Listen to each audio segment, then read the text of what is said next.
مستيات بيتنا. كبرات تخاتلتي مستيات بيتنا لكع قدم حد عمت اب رئيس كتما سوريا اب دمسقس والكملاخي بشار الاسد كاب سلطان تعاليو بشار مس سدرا بيتو ناب روسيا هاديمو ازي چكان مرح سوريا نبر لومي اب روسيا كميز بله هيوت يمرحلو ناي مصا مدباتوخه انتا يمثل لمرأي مدب سريعنا لنا تخاتلونا بعد شمونت تحساس كل تشحن 24 سلطان بشار بهندبتن بقونتن فريسو مس مبقع من محدار بشار الأسد مصاي نايتا نعمتات بخينات حدحد استحمست سوريا كمي كم زخون نبزحات الشغل كان تنبره بيتسب بشار جن نهيوتهم ايتجنقون اتا ننويح عمتات محزا بشار زخونت روسيا عقبه هبا اقسيناتوميا ازول كما لخنبر لومي اب موسكو اب تحت صنوع حلوه هجراو دحنت روسيا يزنبر زلو سلسته ولوداتون مسؤ وحسنت تواهبوم الله اسد بفولي بابالات سليا روسيا زحل خوينو ناي منقسقاس مسلاتو استقدبي بزي كازي وقعاوي مجلص خهب ايفقدون نمودات اوان مجلص زهابلو بعلت 16 تحساس كلت شحن 24 كاب زهدم دحر شمونته معلتاتيو بدحريو زخونه خبل ايتسمعن دحر نويح اوان اب استزرقحت حنت فيديو مثلي ناي ود بشار يرأ كابز حالفو اتول كملاخ نبر ام موسكو كميز بله هيوت يمرح كم زلو نمقلاص ززرغحو حبريتاتات كلهم بوره ملكعن بزي وقعوي اغباباتن زمصيام اب كتما لندن كابز ركب بيت صحفت سبا مسلات سوريا بعلت 10 مسكرم مسترخبه حبريتا خمزه ملكتو اسد بخبيت تمريزو اب طاع كتما موسكو اب زركب بحد فلي حكمنا يقل خمزلو يقلص كالا حبريتاون بزعبات عناو خنتات بعلت بيت بشار الاسد ينجر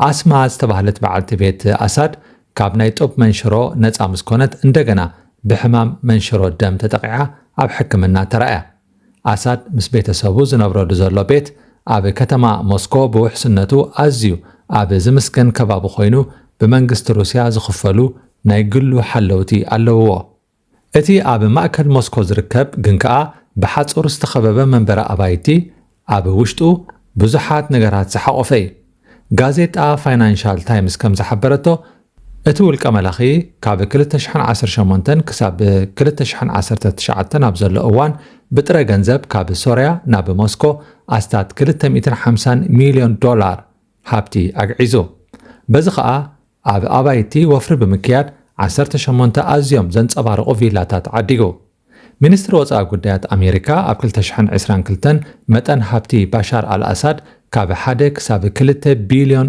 ዶላር ይበጽሕ ክብል ገምጊሞ እዚ ገንዘብ እዚ ብመሸጣ ዓጸፋርስ ዘይሕጋዊ ብረትን ብልሽውናን ዝተኣከበ ከም ዝኾነውን ኣሜሪካ ተኣምን ካብ ሃገሩ ሃዲሙ ኣብ ሩስያ ኣብ ዕቕባ ዝርከብ ዘሎ ባሻር መዓልታዊ ህይወቱ ኣዝዩ ኣሰልቻዊ ከም ዝኾነ ነዊሕ ሰዓታት ኣብ ኦንላይን ጌም ኣብ ምጽዋት ከም ዘሕልፎ እዩ ዝንገረሉ ሓደ ንቤተሰብ ኣሳድ ቀረባ ዝኾነ ዓርኪ ንዘጋርዲያን ኣሳድ ቋንቋ ሩስያ ኣጽኒዑ ንመጻኢ ብሞይኡ ክሰርሕ ከም ዝደለ ሓቢሩሎ ካብ ዝሃድም ዓመቱ ዘሕለፈ ውልቀመላኺ ነበር ባሻር አልአሳድ ኣቐዲሙ ኣብ ሃገሩ ሕክምና ዘጽንዐ ድሒሩውን ሓኪም ዓይኒ ዝኾነ ምሁር እዩ መዓስ ኣብ ሶርያ ጥራሕ ናብ ከተማ ለንደን ብምኻድውን ተወሳኺ ስልጠናታት ወሲዱ ኣብ ሶርያ ንዝተማሃሮ ሕክምና ዓይኒ ኣብ ዓባይ ብሪጣንያውን ኣፍልጦ ረኺቡሉን ሰሪሑሉን እዩ ድሕሪትን ሶርያ ክመርሕ እዩ ዝበሃል ዝነበረ ዓባ ሓዉ ብሓደጋ መኪና ምማቱ ግን ኣሳድ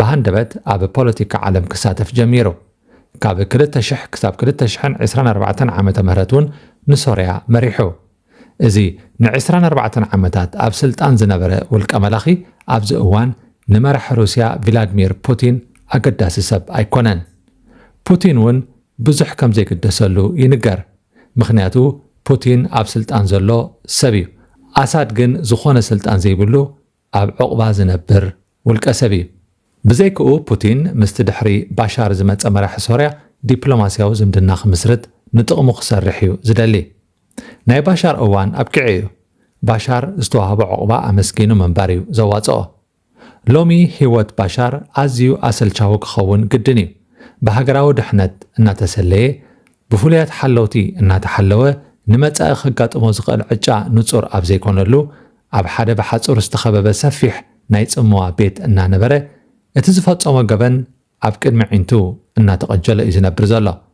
ሰለስተ ደቁ ግን ኣብ ሞስኮ ብነጻነት ከም ዝንቀሳቐሱ ይንገረሎም። ኣብ ዩኒቨርሲቲ ከም ዝመሃሩ ካብ ኣቦኦም ዝሓሸ ሓርነት ከም ዘለዎም ማዕከናት ዜና ይጽብጽባ። ባሻር ናብ ሞይኡ እንተተመሊሱ ኣብ ሩስያ ብሓቂ ናብኡ ከይዱ ዓይኑ ክሕከም ዝደሊ ሰብ ክሰኣን እዩ ዝብል ግምት የለን። ህይወት ባሻር አልአሳድ ንሱ ብዘይደለዮ ኣንፈት እዩ ማዕቢሉ። ወላዲኡ ካብ 1971 ክሳብ 2000 ዓመተ ምህረት ንሶርያ መሪሑ። ከም ተካእት ሓሲቡ ዝነበረ ከዓ ዓበ ሓዉ ንኣሳድ እዩ። እቲ መራሒ ክኸውን ኣብ ምድላው ዝነበረ ካብ ዓለም ብሞት ምስ ተፈለየ ግን ባሻር ካብ ዓውደ ሕክምና ናብ ፖለቲካ ክኣቱ ተገዲዱ። ዓይኒ ሰብ ካብ ምሕካም ከዓ ናብ ዓይኒ ሰብ ምንቋር ተሰጋጊሮ። ኣሳድ ንሶርያ ኣብ ትሕቲ ፍጹም ናይ ስልጣን ዘውዱ ኣእትዩ እናመራሐ እንከሎ ብዓረባዊ ቀውዒ ዝፍለጥ ኣንጻር ውልቀ መለኽቲ ዝቐንዐ ምልዕዓል ምኽንያት ኣብ 2011 ህዝባዊ ተቃውሞ ገጢምዎ። ግብረ መልሲ ኣሳድ ከዓ ካብቲ ናይ ተቃውሞ ማዕበል ዝሕይል ነይሩ። ንስልጣኑ ብዘለዎ ሓይሊ ጥራሕ ዘይኮነ ክሳብ ንሩስያን ካልኦት ሃገራትን ብምዕዳም ናይ ዘለዎ መኪቱ። በዚ ምኽንያት ኣብ ሶርያ ብኣማኢት ኣሽሓት ዝቑፀሩ ሰባት ክሞቱ እንከለዉ ብሚልዮናት ናብ ውሽጢ ዓድን ናብ ደገን ተሰዲዶም። ትሕቲ ቅርጺ እቲ ሃገር ከም ዘይነበረ ኮይኑ ዓንዩ። ሶርያ በቲ ሓደ ወገን መዕንደሪት ሽበራውያን፣ በቲ ሓደ ከዓ መጻወቲት ሓደ ውልቀ መላኺ ኮይና ተሰቕያ። ካብ ሶርያ ዝወፁ ዝነበሩ ምስልታት ንዓለም የሰኩሑ ነይሮም። ኣሳድ ገበናት ኣንጻር ሰብኣውነትን ኩናትን ከም ዝፈጸመ ዘጠራጥር ኣይኮነን። እዚ መራሒ ሎሚ ኣብ ቤት ፍርዲ ክቐርብ እምበር ኣብ ሞስኮ ምቹእ ናብራ ክሕልፍ ኣይግብኦን ነይሩ። ኮይኑ ግን እቲ ዝሓለፈ ቃንዛ ንፑቲንን ንሩስያን ጉዳዮም ኣይኮነን። ልክዕ ከምቲ ውልቀ መላኺ ኢትዮጵያ ነበር መንግስቱ ሃይለማርያም ኣብ ዚምባብዌ ክሳብ ሎሚ ብምቾት ዝነብሮ ዘሎ ማለት እዩ። ኣሳድ ናብ ሩስያ ዘገዓዞ ሃብቲ ህዝቢ ሶርያ እዩ። ሓደ ውልቀ መላኺ ኣብ ሞስኮ ጽቡቕ ንኽነብር ሚልዮናት ሶርያውያን ክሰቐዩ ነይርዎም። ሩስያ ንኣሳድ ዝደገፈትሉ ቀንዲ ምኽንያት ኣብ ማእከላይ ባሕሪ ህላውነታ ንምርግጋጽ ኣብ ሶርያ ወተሃደራዊ ማዓስከር ክትከፍት ስለ ዝተፈቐዳ ንሶርያ መሳርሒ ብረት ሸይጥ ስለ ዝነበረት ካብ እዋን ሶቪየት ሕብረት ሶርያ መሓዛ ሩስያ ስለ ዝኾነት ምስ ምውዳቕ ኣሳድ ኣብ ሶርያ ሽበራውያን ጉጅለታት ክሕይሉ ይኽእሉ እዮም ኢላ ተሓስብ ስለ ዝነበረት እዩ። ብዘይካ ሩስያ ኢራን እውን ቀንዲ መሓዛ ኣሳድ ዝነበረት ሃገር እያ። ኣሳድን ኢራንን ብሓባር ኣንጻር እስራኤል ንጉጅለ ሕዝቡላህ ይድግፉ ነይሮም።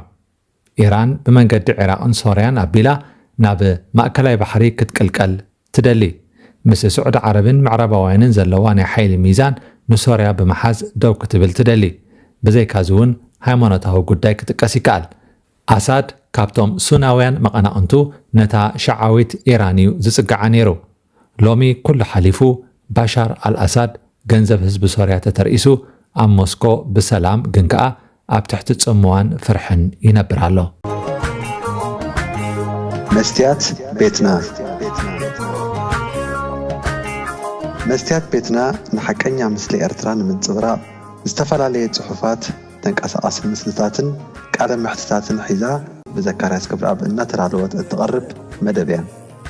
كفوت لساني من يزعصوني هاي سجدن علي عبطاقوت ملاخي قطاوخ يقنا مسلي فتحي